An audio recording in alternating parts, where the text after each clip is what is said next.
তোমরা যারা WB constable answer কির জন্য অপেক্ষা করছিলে তাদের জন্য গুরুত্বপূর্ণ খবর। 27/12/2025 অর্থাৎ রাত্রি 12টার সময় ডাব্লিউবি পিআরবি একটা নোটিশ আপলোড করেছে, যেখানে বলেছে যে তাদের এই দুটো ওয়েবসাইটে তাদের অ্যান্সার কি আপলোড করা হয়েছে, যেটা তাদের ওয়েবসাইটে 5 দিন মতো থাকবে, তারপর সেই ওয়েবসাইট থেকে সরিয়ে নেওয়া হবে। এবার দেখে নাও তোমাদের কেমন কি স্কোর হচ্ছে। উত্তরগুলো দেখে নাও।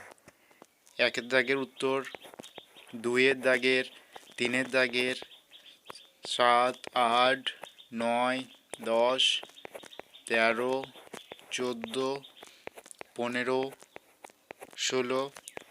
এই উত্তরপত্রে কোনো ভুল নেই, তোমরা নিঃসন্দেহে এইটাকে সঠিক উত্তর ভেবে নিতে পারো।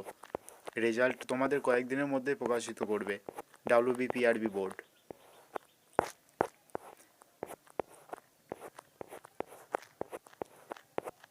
এই অ্যান্সার কি আমি আমার টেলিগ্রাম চ্যানেলে আপলোড করে দেবো, সেখান থেকে তোমরা অবশ্যই ডাউনলোড করে নিও এবং মিলিয়ে নেবে তোমাদের কেমন কি স্কোর হচ্ছে এবং কমেন্ট অবশ্যই জানাবে।